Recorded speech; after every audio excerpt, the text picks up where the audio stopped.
Hello students, north Bengal ইউনিভার্সিটির আন্ডারে আমার যে সকল ভাই বোনরা ফোর্থ সেমিস্টারে পড়ছো এবং যাদের সেক বাংলা পাস কোর্সের SEC বাংলা রয়েছে, আজকের ভিডিও তাদের জন্য সুপারফাস্ট সাজেশন তোমাদের নিয়ে আসলাম। আগামীকাল তোমাদের পরীক্ষা, তোমরা এই নোটগুলো খুব ভালো করে পড়তে থাকো এবং তোমাদের যদি নোটের কোনো প্রয়োজন হয় তাহলে পরে আমাদের 9749941990 অথবা 7797308455 এই দুটো নাম্বার যোগাযোগ করতে পারো।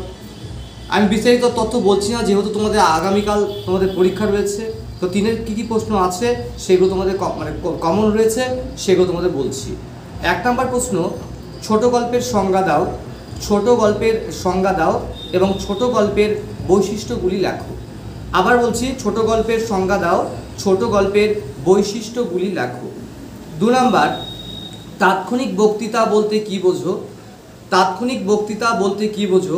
তাৎক্ষণিক বক্তৃতা রাখার সূত্র বা নিয়মগুলি লেখো। আবার বলছি, তাৎক্ষণিক বক্তৃতা বলতে কী বোঝো?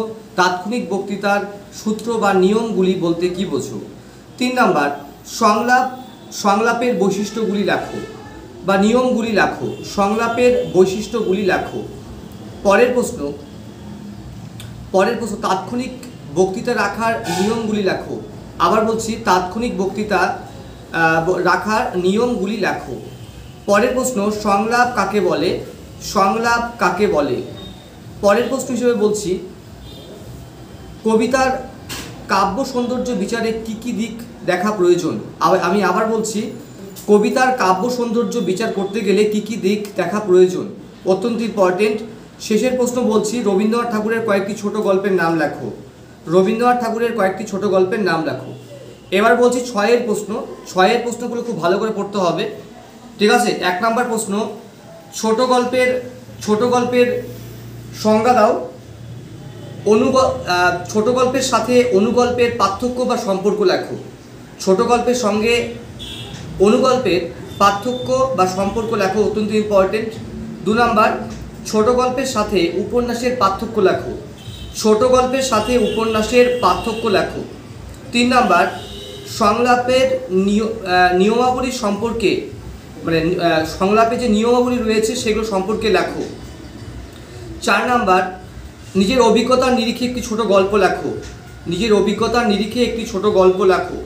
5 নম্বর, জীবনানন্দ দাশ বা প্রেমেন্দ্র মিত্র বা রবীন্দ্রনাথ ঠাকুরের যে কোনো একটি কবিতা, আমি আবার বলছি, জীবনানন্দ দাশ বা প্রেমেন্দ্র মিত্র বা রবীন্দ্রনাথ ঠাকুরের যে কোনো একটি কবিতার কাব্য সৌন্দর্য বিচার করো।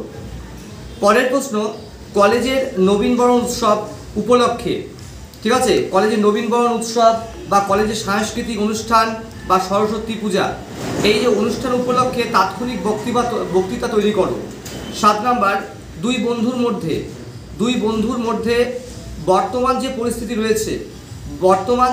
রয়েছে, যেমন বেকারত্ব, কর্মসংস্থান, দ্রব্যমূল্য বৃদ্ধি বা অনলাইনে পড়াশোনা না করার প্রবণতা। আমি আবার বলছি, দুই বন্ধুর মধ্যে বর্তমান পরিস্থিতিতে যেমন বেকারত্ব, কর্মসংস্থান, দ্রব্যমূল্য বৃদ্ধি বা অনলাইনে পড়াশোনা, বিভিন্ন বিষয়ের উপরে সংলাপ রচনা করো। পরীক্ষা এখান থেকে একটা কমন থাকতে পারে।